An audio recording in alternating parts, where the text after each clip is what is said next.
श्री हनुमान तांडव स्तोत्रम्। वंदे सिंदूरवर्णाभं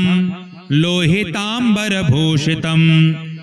रक्तांगरागशोभाढ्यं शोणापुच्छं कपीश्वरं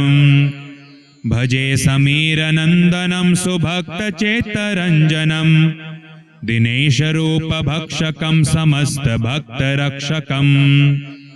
सुकंठकार्यसाधकं विपक्षपक्षबाधकं समुद्रपारगामिनं नमामि सिद्धकामिनं सुशंकितं सुकंठभुक्तवान् हि यो हितं वच स्त्वमाशु धैर्यमाश्रयात्र वो भयं कदापि न इति प्लवंगनाथ भाषितं निशम्य वानराः धीनाथ आपशं तदा स रामदूतयाश्रयः सुदीर्घबाहुलोचनेन पुच्छगुच्छशोभिना भुजद्वयेन सोदरीं निजासयुग्ममास्थितौ कृतो हि कौशलाधिपो कपीशराजसन्निधौ विदहजेशलक्ष्मणो समे शिवं करोत्वरम् सुशब्दशास्त्रपारगं विलोक्य रामचन्द्रमाः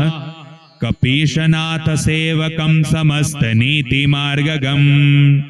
प्रशस्य लक्ष्मणं प्रति प्रलम्ब बाहुभूषितः कपीन्द्रसख्यमाकरोत् स्वकार्यसाधकः प्रभुः प्रचण्डवेगधारिणं नगेन्द्रगर्वहारिणं फणीशमात्रगर्वहृद्यशास्यवासनास्कृत विभीषणेन सख्यकृद्विदेहजातितापहृत् सुकण्ठकार्यसाधकं नमामि यातुधातकम् नमामि पुष्पमौलिनं सुवर्णवर्णधारिणं गदायुधेन भूषितं किरीटकुण्डलान्वितं सुपुच्छगुच्छतुच्छलङ्कदाहकं सुनायकं विपक्षपक्षराक्षसेन्द्र सर्ववंशनाशकं रघुत्तमस्य सेवकं नमामि लक्ष्मणप्रियं दिनेशवंशभूषणस्य मुद्रिका प्रदर्शकं विदेहजातिशोकतापहारिणं प्रहारिणं सुसूक्ष्मरूपधारिणं नमामि दीर्घरूपिणं नभस्त्वदात्मजेन भास्वता त्वया कृता महा सहायता यया द्वयोर्हितं यभूत् स्वकृत्यतः सुकंठ आपतारकां रघुत्तमो विदेहजां निपात्यवालिनं प्रभुस्ततो दशाननं खलम् इमं स्तवं कुजेङ्घि यः पठे सुचेतसा नरः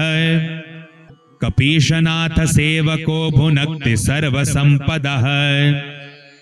प्लवंगराज सत्कृपा कटाक्ष भाजनः सदा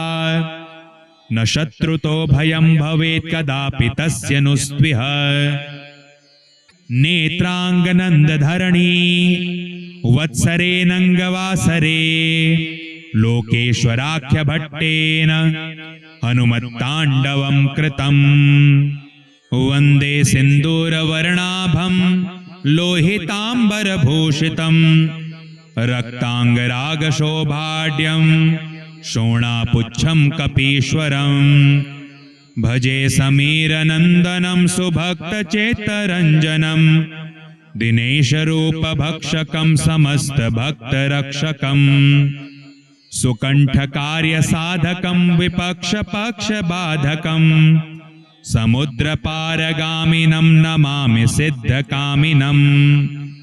सुशंकितं सुकंठभुक्तवान् हि यो हितं वच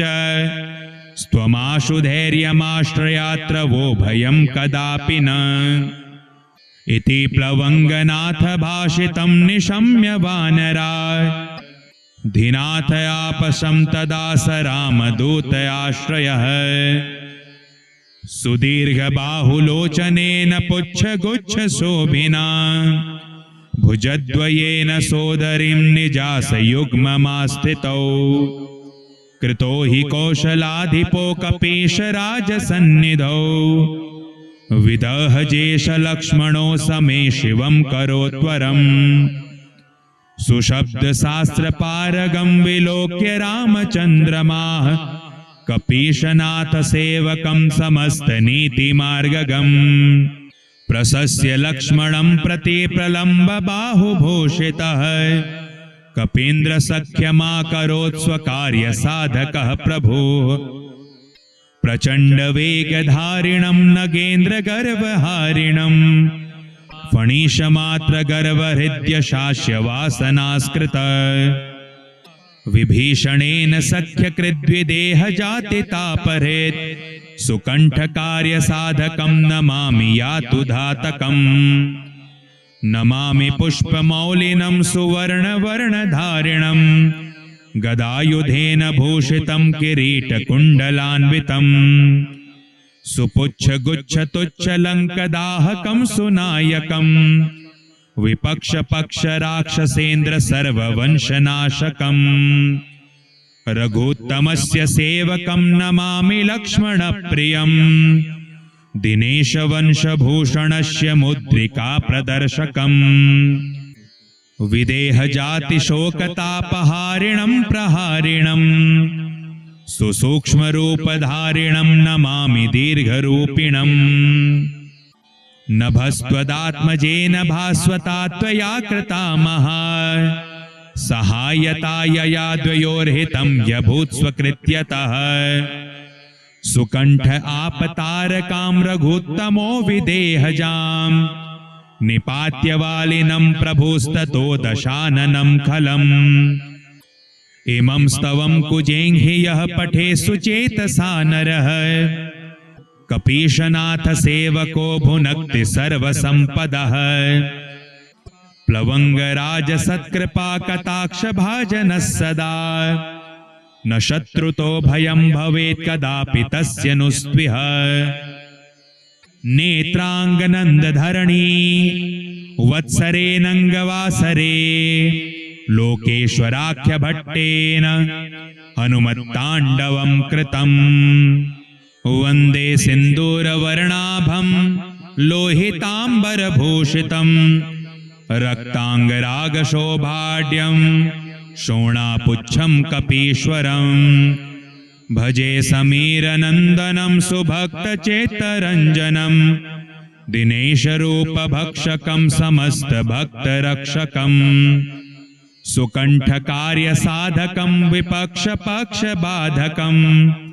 समुद्रपारगामिनं नमामि सिद्धकामिनं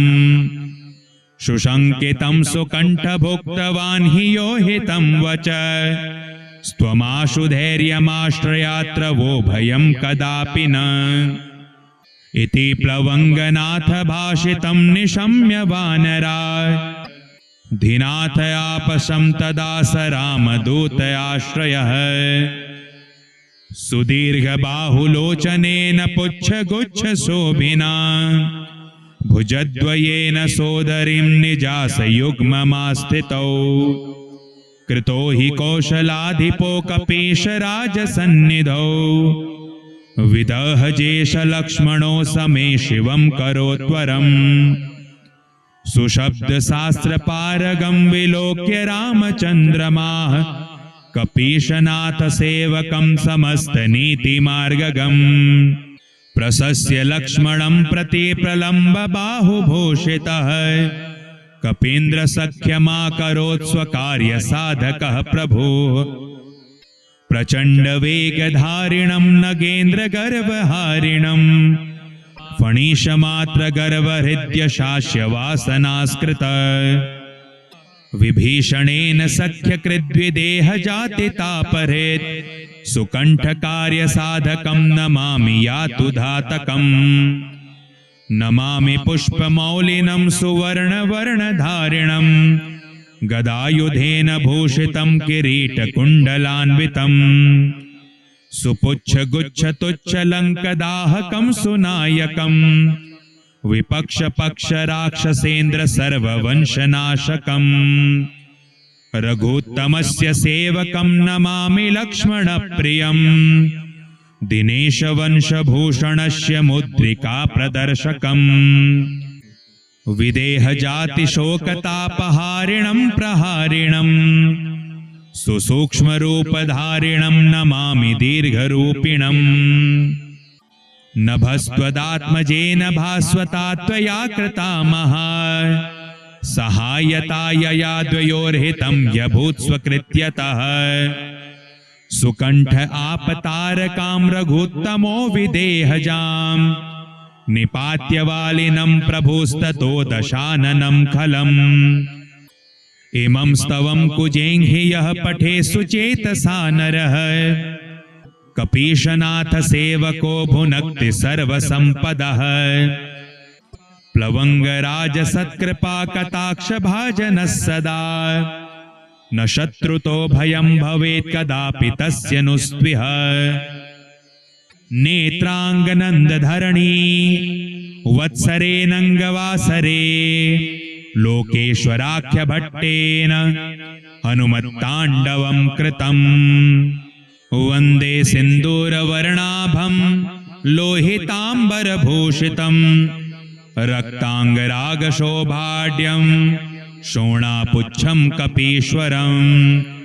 भजे समीरनन्दनं सुभक्तचेतरञ्जनं दिनेशरूपभक्षकं समस्तभक्तरक्षकं सुकण्ठकार्यसाधकं विपक्षपक्षबाधकं समुद्रपारगामिनं नमामि सिद्धकामिनम् सुशङ्कितं सुकण्ठभुक्तवान् हि यो हितं वच स्त्वमाशु धैर्यमाश्रयात्र वो भयं कदापि न इति प्लवङ्गनाथ भाषितं निशम्य वानरा धिनाथ आपशं तदा स रामदूतयाश्रयः सुदीर्घबाहुलोचनेन पुच्छगुच्छशोभिना भुजद्वयेन सोदरीं निजासयुग्ममास्थितौ कृतो हि कौशलाधिपो कपीशराजसन्निधौ विदहजेशलक्ष्मणो समे शिवं करोत्वरम् सुशब्दशास्त्रपारगं विलोक्य रामचन्द्रमाः कपीशनाथ सेवकं समस्तनीतिमार्गगम् प्रशस्य लक्ष्मणं प्रति प्रलम्ब बाहुभूषितः कपीन्द्रसख्यमाकरोत् स्वकार्यसाधकः प्रभुः प्रचण्डवेगधारिणं नगेन्द्रगर्वहारिणं फणीशमात्रगर्वहृद्यशास्यवासनास्कृत विभीषणेन सख्यकृद्विदेहजातितापहृत् सुकण्ठकार्यसाधकं नमामि यातुधातकम् नमामि पुष्पमौलिनं सुवर्णवर्णधारिणं गदायुधेन भूषितं किरीटकुण्डलान्वितं सुपुच्छगुच्छतुच्छलङ्कदाहकं सुनायकं विपक्षपक्षराक्षसेन्द्र सर्ववंशनाशकम् रघुत्तमस्य सेवकं नमामि लक्ष्मणप्रियं दिनेशवंशभूषणस्य मुद्रिका प्रदर्शकम् विदेहजातिशोकतापहारिणं प्रहारिणं सुसूक्ष्मरूपधारिणं नमामि दीर्घरूपिणम् नभस्त्वदात्मजेन भास्वता त्वया कृता महा सहायतायया द्वयोर्हितं यभूत् स्वकृत्यतः सुकण्ठ आपतारकां रघुत्तमो विदेहजां निपात्यवालिनं प्रभुस्ततो दशाननं खलम् इमं स्तवं कुजेङ्घि यः पठे सुचेतसा नरः कपीशनाथ सेवको भुनक्ति सर्वसम्पदः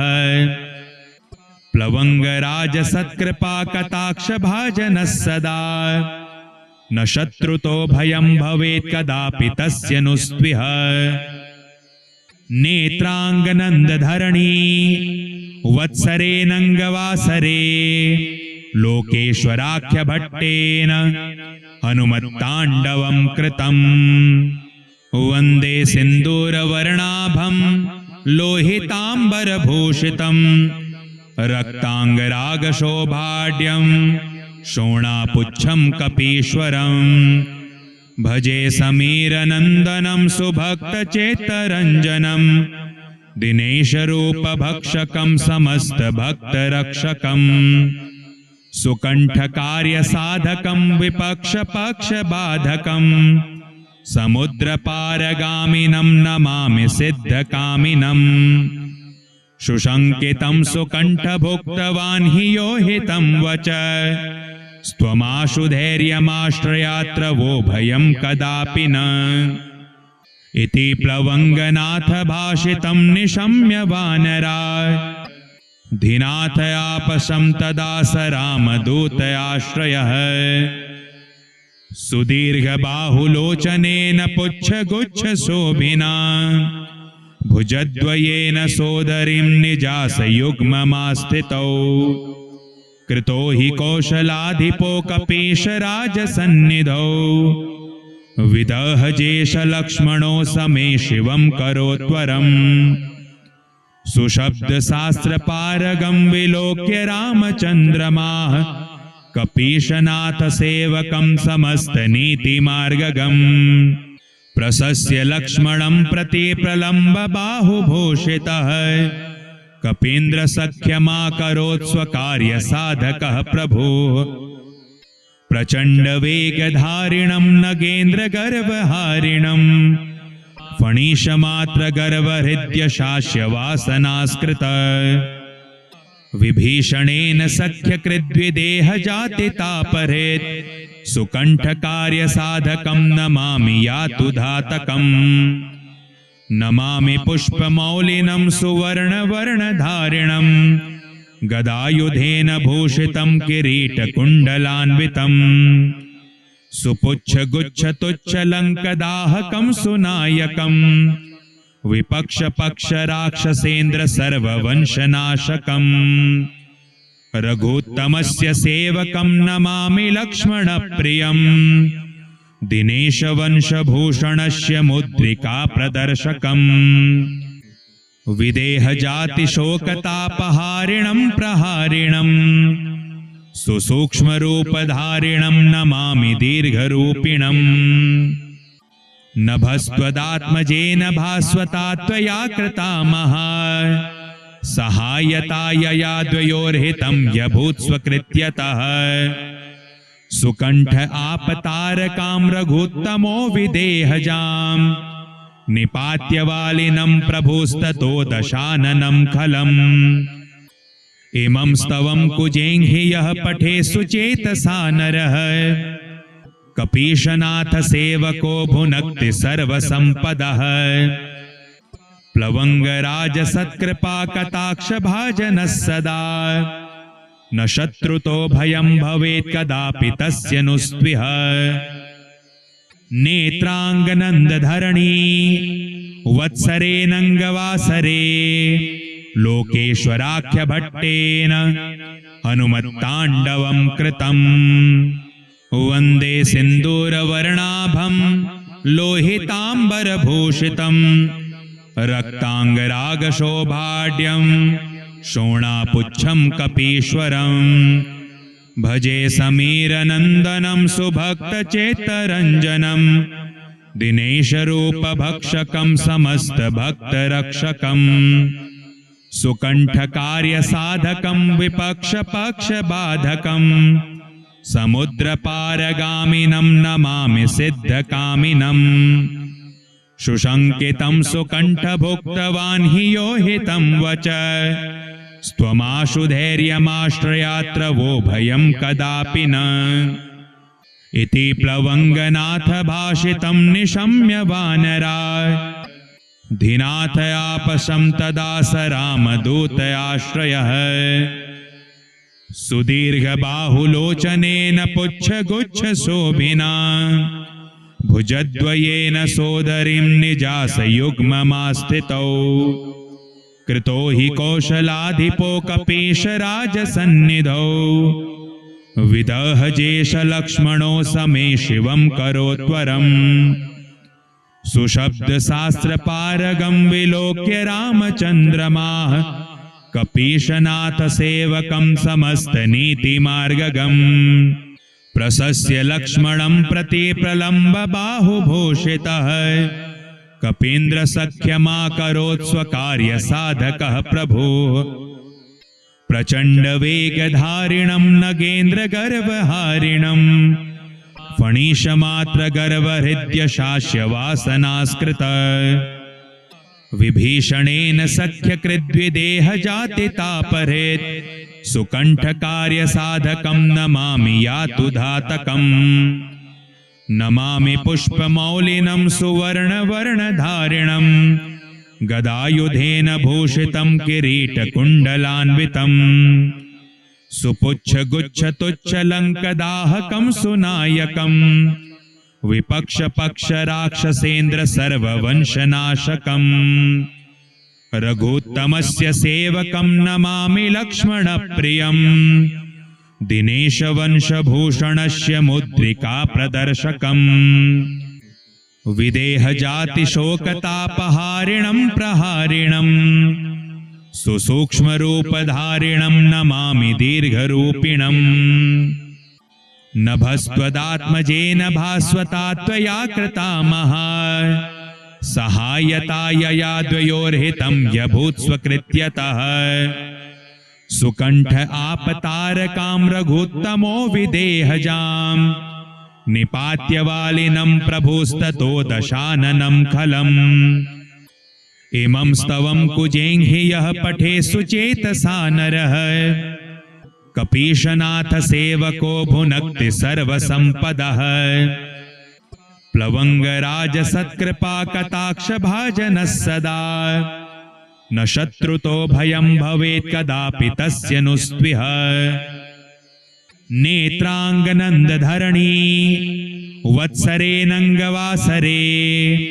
लोकेश्वराख्यभट्टेन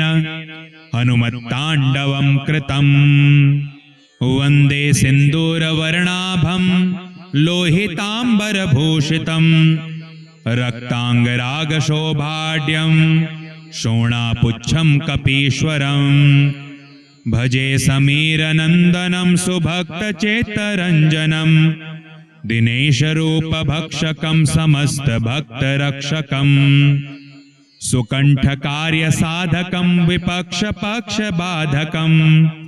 समुद्रपारगामिनं नमामि सिद्धकामिनम् सुशङ्कितं सुकण्ठभुक्तवान् हि यो हितं वच स्त्वमाशु धैर्यमाश्रयात्र वो भयं कदापि न इति प्लवङ्गनाथ भाषितं निशम्य वानरा धिनाथ आपशं तदा स रामदूतयाश्रयः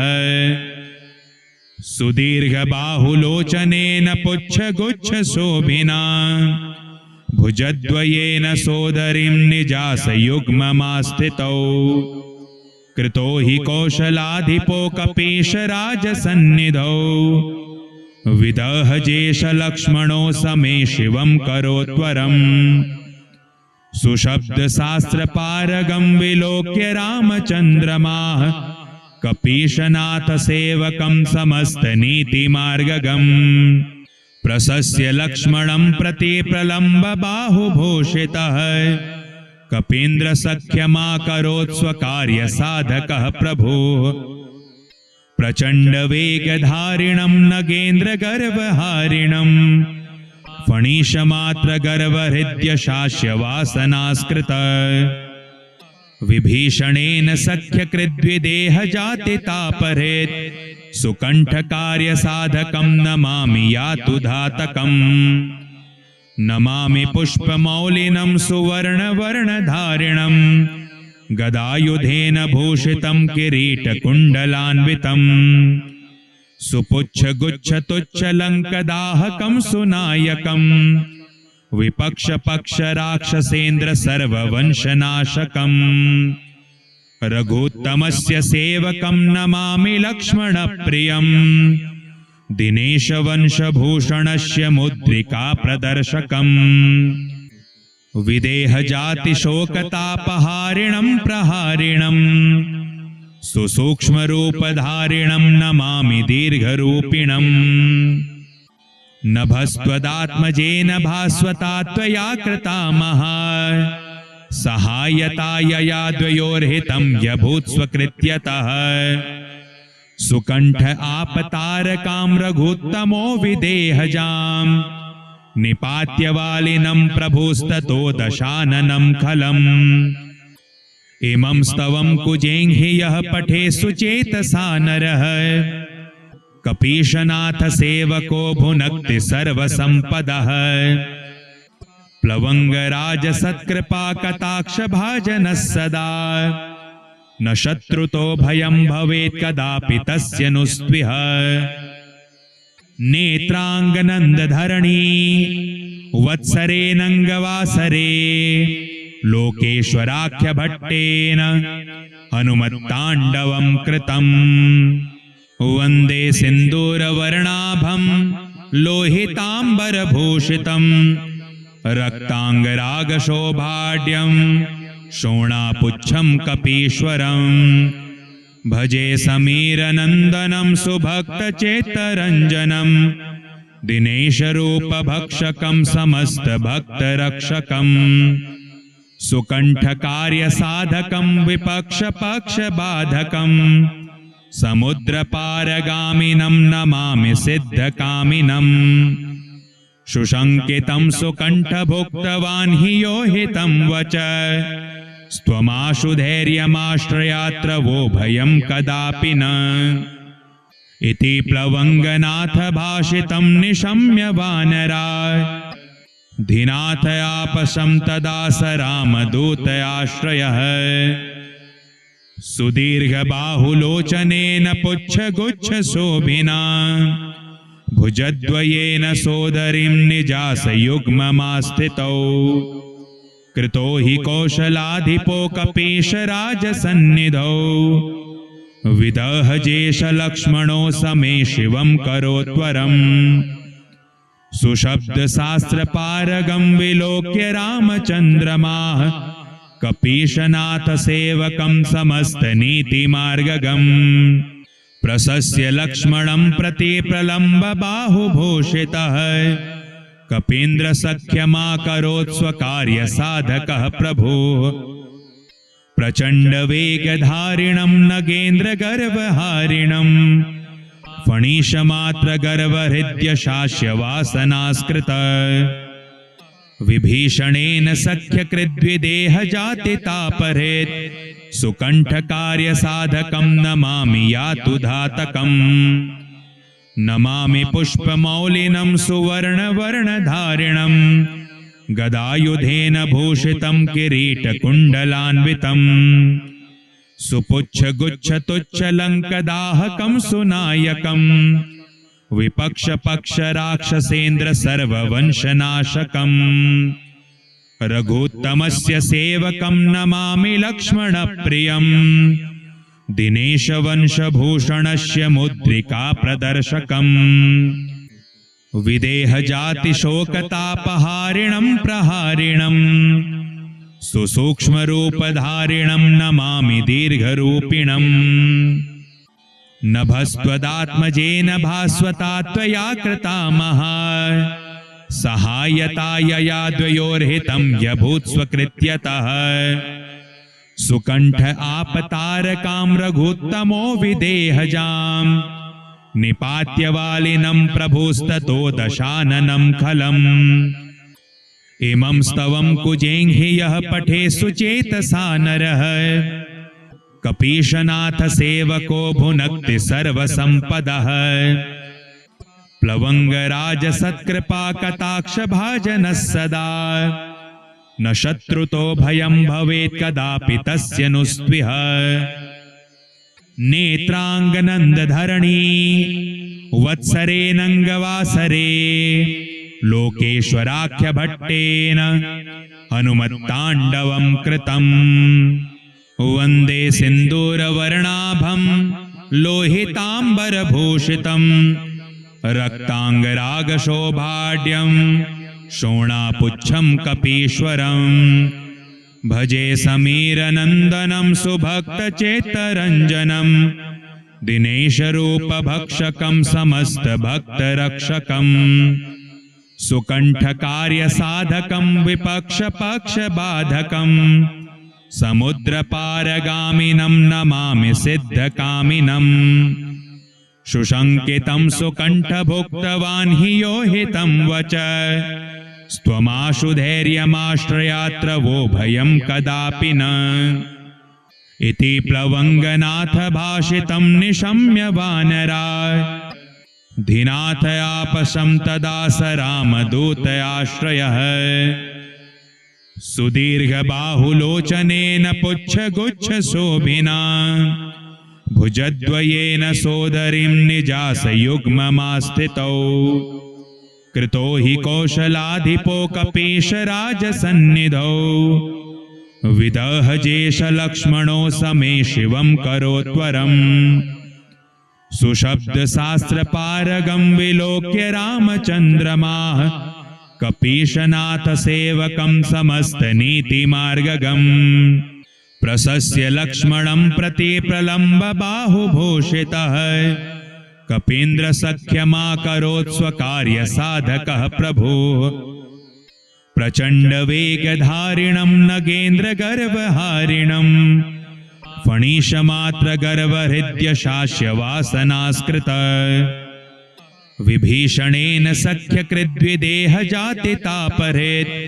सुकण्ठकार्यसाधकं नमामि यातुधातकम् नमामि पुष्पमौलिनं सुवर्णवर्णधारिणं गदायुधेन भूषितं किरीटकुण्डलान्वितं सुपुच्छगुच्छतुच्छलङ्कदाहकं सुनायकं विपक्षपक्षराक्षसेन्द्र सर्ववंशनाशकं रघुत्तमस्य सेवकं नमामि लक्ष्मणप्रियं दिनेशवंशभूषणस्य मुद्रिका प्रदर्शकम् विदेहजातिशोकतापहारिणं प्रहारिणं सुसूक्ष्मरूपधारिणं नमामि दीर्घरूपिणं नभस्त्वदात्मजेन भास्वता त्वया कृता महा सहायता यया द्वयोर्हितं यभूत् स्वकृत्यतः सुकण्ठ आपतारकां रघुत्तमो विदेहजां निपात्यवालिनं प्रभुस्ततो दशाननं खलम् इमं स्तवं कुजेङ्हि यः पठे सुचेतसा नरः कपीशनाथ सेवको भुनक्ति सर्वसम्पदः प्लवङ्गराज सत्कृपा कटाक्ष भाजनः सदा न शत्रुतो भयं भवेत् कदापि तस्य नुस्त्विह नेत्राङ्गनन्दधरणी वत्सरेणङ्गवासरे लोकेश्वराख्यभट्टेन हनुमत्ताण्डवं कृतं वन्दे सिन्दूरवर्णाभं लोहिताम्बरभूषितं रक्ताङ्गरागशोभाढ्यं शोणापुच्छं कपीश्वरं भजे समीरनन्दनं सुभक्तचेत्तरञ्जनं दिनेशरूपभक्षकं समस्तभक्तरक्षकं सुकण्ठकार्यसाधकं विपक्षपक्षबाधकं समुद्रपारगामिनं नमामि सिद्धकामिनं सुशङ्कितं सुकण्ठभुक्तवान् हि यो हितं वच स्त्वमाशु धैर्यमाश्रयात्र वो भयं कदापि न इति प्लवङ्गनाथ भाषितं निशम्य वानरा धीनाथयापशं तदा स रामदूतयाश्रयः सुदीर्घबाहुलोचनेन पुच्छगुच्छशोभिना भुजद्वयेन सोदरीं निजासयुग्ममास्थितौ कृतो हि कौशलाधिपो कपीशराजसन्निधौ विदहजेशलक्ष्मणो समे शिवं करोत्वरम् सुशब्दशास्त्रपारगं विलोक्य रामचन्द्रमाः कपीशनाथसेवकं समस्तनीतिमार्गगम् प्रशस्य लक्ष्मणं प्रति प्रलम्ब बाहुभूषितः कपीन्द्र सख्यमाकरोत् स्वकार्य साधकः प्रभुः प्रचंड वेगधारिणं नगेन्द्र गर्वहारिणं फणीशमात्र गर्वहृद्य शास्य वासनास्कृत विभीषणेन सख्यकृद्विदेह जातितापहृत् सुकंठ कार्य साधकं नमामि यातु धातकम् नमामि पुष्पमौलिनं सुवर्णवर्णधारिणं गदायुधेन भूषितं किरीटकुण्डलान्वितं सुपुच्छगुच्छतुच्छलङ्कदाहकं सुनायकं विपक्षपक्षराक्षसेन्द्र सर्ववंशनाशकम् रघुत्तमस्य सेवकं नमामि लक्ष्मणप्रियं दिनेशवंशभूषणस्य मुद्रिका प्रदर्शकम् विदेहजातिशोकतापहारिणं प्रहारिणं सुसूक्ष्मरूपधारिणं नमामि दीर्घरूपिणं नभस्त्वदात्मजेन भास्वता त्वया कृता महा सहायता यया द्वयोर्हितं यभूत् स्वकृत्यतः सुकंठ आपतारकां रघुत्तमो विदेहजां निपात्य वालिनं प्रभुस्ततो दशाननं खलम् इमं स्तवं कुजेङ्हि यः पठे सुचेतसा नरः कपीशनाथ सेवको भुनक्ति सर्वसंपदः प्लवंगराज सत्कृपा कटाक्ष भाजनः सदा न शत्रुतो भयं भवेत् कदापि तस्य नुस्त्विह नेत्रांगनंदधरणी वत्सरेणंगवासरे लोकेश्वराख्य भट्टेन हनुमत्तांडवं कृतं वंदे सिंदूरवर्णाभं लोहितांबरभूषितं रक्तांगरागशोभाढ्यं शोणापुच्छं कपीश्वरं भजे समीरनंदनं सुभक्तचेतरंजनं दिनेशरूपभक्षकं समस्तभक्तरक्षकं सुकंठकार्यसाधकं विपक्षपक्षबाधकं समुद्रपारगामिनं नमामि सिद्धकामिनं सुशंकितं सुकंठभुक्तवान् हि यो हितं वच स्त्वमाशु धैर्यमाश्रयात्र वो भयं कदापि न इति प्लवंगनाथ भाषितं निशम्य वानरा धीनाथ आपशं तदा स रामदूतयाश्रयः सुदीर्घबाहुलोचनेन पुच्छगुच्छशोभिना भुजद्वयेन सोदरीं निजासयुग्ममास्थितौ कृतो हि कौशलाधिपो कपीशराजसन्निधौ विदहजेश लक्ष्मणो समे शिवं करोत्वरम् सुशब्दशास्त्रपारगं विलोक्य रामचन्द्रमाः कपीशनाथ सेवकं समस्तनीतिमार्गगम् प्रशस्य लक्ष्मणं प्रति प्रलम्ब बाहुभूषितः कपीन्द्र सख्यमाकरोत् स्वकार्य साधकः प्रभुः प्रचंड वेगधारिणं नगेन्द्र गर्वहारिणं फणीशमात्र गर्वहृद्य शास्य वासनास्कृत विभीषणेन सख्यकृद्विदेह जातितापहृत् सुकंठ कार्य साधकं नमामि यातु धातकम् नमामि पुष्पमौलिनं सुवर्णवर्णधारिणं गदायुधेन भूषितं किरीटकुण्डलान्वितं सुपुच्छगुच्छतुच्छलङ्कदाहकं सुनायकं विपक्षपक्षराक्षसेन्द्र सर्ववंशनाशकम् रघुत्तमस्य सेवकं नमामि लक्ष्मणप्रियं दिनेशवंशभूषणस्य मुद्रिका प्रदर्शकम् विदेहजातिशोकतापहारिणं प्रहारिणं सुसूक्ष्मरूपधारिणं नमामि दीर्घरूपिणं नभस्त्वदात्मजेन भास्वता त्वया कृता महा